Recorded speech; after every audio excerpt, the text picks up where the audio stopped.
দেশৰ ৭৬ সংখ্যক গণৰাজ্য দিৱসৰ মাজত মাত্ৰ কেইটা ঘণ্টা বাকী সেই ঠিক সময়তে আচলতে সমগ্ৰ ৰাজ্য দেশ তথা ৰাজ্যৰ লগতে ধুবুৰী জিলাও কিন্তু প্ৰস্তুতি তুংগ উঠিছে আৰু ইতিমধ্যে আৰক্ষীয়ে নিৰাপত্তাৰ দিশটো সুচাৰুৰূপে তেওঁলোকে দেখিছে আৰু ইতিমধ্যে তেওঁলোকে আচলতে পেৰেডৰ অন্তিম আখৰা এই মুহূৰ্তত চলি আছে আৰু এই মুহূৰ্তত আচলতে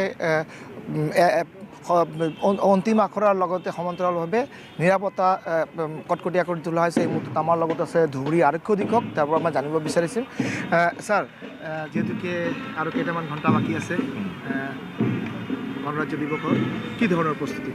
হয়, আমাৰ ইতিমধ্যে গণৰাজ্য দিৱসৰ কাৰণে সম্পূৰ্ণ প্ৰস্তুতি গঢ়ি তোলা হৈছে। এইবাৰ ধুবুৰী জিলাত তিনি ঠাইত চেৰিমনিয়েল পেৰেড হ'ব। Dhubri district headquarters as well as ক'ৰ ডিষ্ট্ৰিক্ট বিলাসীপাৰা আৰু গোলগঞ্জত তিনিও ঠাইত পেৰেড প্ৰেক্টিছ কৰা হৈছে। পুলিচৰ কণ্টিনজেণ্ট আছে, NCC কণ্টিনজেণ্ট আছে আৰু ইয়াত আজি আমাৰ PC বৰুৱা ফিল্ডত মানে ডিষ্ট্ৰিক্ট হেডকোৱাৰ্টাৰ্ছত আপোনাৰ 14টা প্লাটুন হ'ব আৰু বাকী নিৰাপত্তাৰ দিশটো আমাৰ কটকটীয়া কৰি তোলা হৈছে। চাৰিওফালে নাকা পেট্ৰলিং চেকিং এইখিনি চলি আছে। ছাৰ, যিহেতুকে ধুবুৰী সীমামূৰীয়া অঞ্চল, বাংলাদেশ বৰ্ডাৰ আছে, ইয়াত বেলেগ ডিষ্ট্ৰিক্ট আছে, কোকৰাঝাৰ ডিষ্ট্ৰিক্ট আছে, বেংগলৰ লগতো বৰ্ডাৰ আছে, গতিকে কি ধৰণৰ ব্যৱস্থা কৰা হৈছে? যিহেতুকে এটা বিশাল জলপথ ইয়াত আছে, নদীপথ এটা আছে, তাৰে পৰা কিবা ধৰণৰ কোনো উদ্ঘাটনৰ কিবা সম্ভাৱনা আছে নেকি ছাৰ? হয়, আমাৰ যিহেতু ইণ্টাৰনেশ্যনেল বৰ্ডাৰ আছে দীঘলীয়া, বহুত riverine as well as land border, আমাৰ বৰ্ডাৰ এৰিয়াত নিৰাপত্তা কটকটীয়া তোলা হৈছে বহুত দিনৰ পৰা। আমাৰ BSF সষ্টম আছে, তেওঁলোকৰ লগত আমি জইণ্ট পেট্ৰলিং আমি কৰি আছোঁ।